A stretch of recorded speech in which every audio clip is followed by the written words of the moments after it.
characters on screen, so I feel like we can make that. I don't know what came first, Mega Man or Alita, the manga. I don't know. Just saying, I just thought of Mega Man. It's worth looking up. Hold on. Original run, December 15th, 1990. So fuck yeah! It's totally like Mega Man.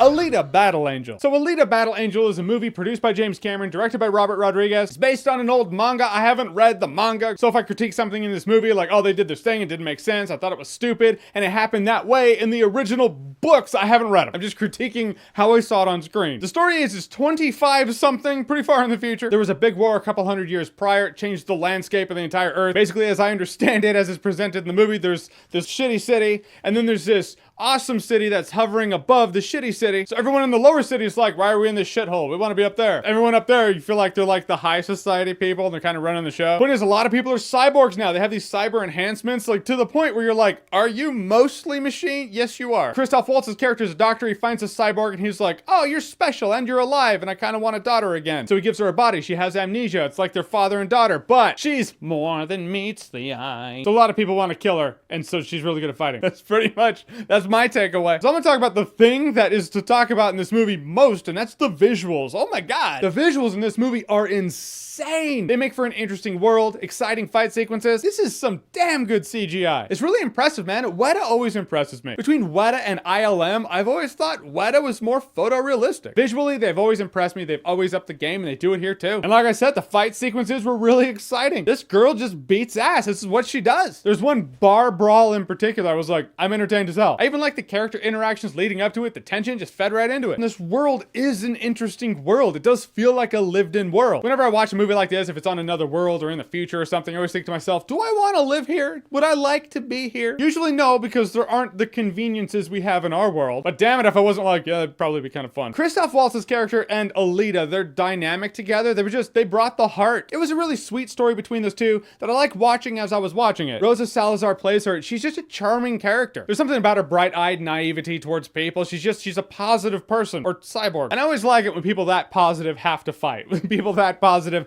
have to see the darker side of humanity. Just have it crush their dreams. Don't really buy the romance between her and the dude. He didn't really stick the landing for me, just didn't. And some of the actors I felt were wasted. Jennifer Connelly could have been played by anybody. Mahershala Ali, one of the go-to, if not best actors working right now. And again, he's just kind of wasted in the movie. Could have been played by a myriad of people. I was thinking, all right, if this movie sucks, I feel like Mahershala Ali will totally Raul Julia this thing. That is Raul Julia from Street Fighter, where it's like he totally elevates the movie. And I will argue anybody on that fact, he totally does. But Mahershala Ali, he's good, but he's just there. Again, I feel like he could have been played by one of many people. And this movie deals with, this is one of those things where I'm like, the manga had to have touched on this. This is a pretty beloved series, and I refuse to believe the beloved series is, oh hey, here's a story about a girl who can't lose a fight. So when you have a system that's like, oh, high society in the floating city, and then everyone dwelling in the shithole, you can touch on some deeper themes of social dynamics, social construct. Also, with the cyborg girl, you know, being the star of it, and other people with cybernetic implants, what makes us human? And I touch on it and critique it because it's not like these themes aren't in here. They're here to a superficial level, but they never really hit them home to a cerebral degree. Would have liked for the movie to go a little deeper. This story, because I've seen the collection of books, I don't know how much of it they crammed into this one movie, but I feel like it was a lot. So this movie runs into what a lot of stories in its shoes run into, which is we want to cram as much of the story in this one movie as possible, if it flows or not. And really the story would have benefited being an HBO show or something, to have 12 hours to really dedicate to the story. But at that point, the show wouldn't have looked as impressive as the movie did. So the visuals would take a hit, but the storytelling would be better. I would prefer the storytelling over the visuals. But as it stands, the movie feels very crammed. And also, Alita never loses a fight. She never loses a fight. I kind of half take that back. There is one fight where she's in pretty bad shape by the end of it, but she still doesn't lose the fight. I don't know if it's a spoiler to say she never loses a fight. Like, she's in bad shape, but she never had that moment of having to retreat. Like, nope, can't fight that person now because that's a level 60, I'm a level 10. Gotta crawl away, go down a drain or something, and hopefully come back. Because it's like if you had Superman but no kryptonite. At that point, you gotta give them the tough decisions. There are a couple of tough decisions if I'm actually intellectually thinking back to it, but those tough decisions never made me like, oh my god, that's dark, that's a decision they have to make. It's not like she had to choose between this town getting nuked or the fault line getting split without the ability to fly around Earth backwards and reverse time. No, she's just badass. She's IDDQD and Doom badass. And that's pretty fun. I've done that. I've done the God mode code, like, all right, let's just waste demons. But then I eventually get sick of it and I'm like, all right, I want the thrill of possibly losing. That thrill is not even in here. Like, if you think back to a really old show that got canceled called Daredevil, the reason I like Daredevil is Daredevil got his ass beat quite a few times. He had to tuck tail and run away. He's like, I gotta retreat. Can't do that right now. No, at a point, she's just unstoppable. She gets the Mario star. She's all dun dun dun dun dun dun dun dun dun dun dun dun dun dun dun. You like my ninja moves? I made them up myself just now. But there's a difference between strong female character and unstoppable. Watch that monologue in Angus. In fact, I will put that link below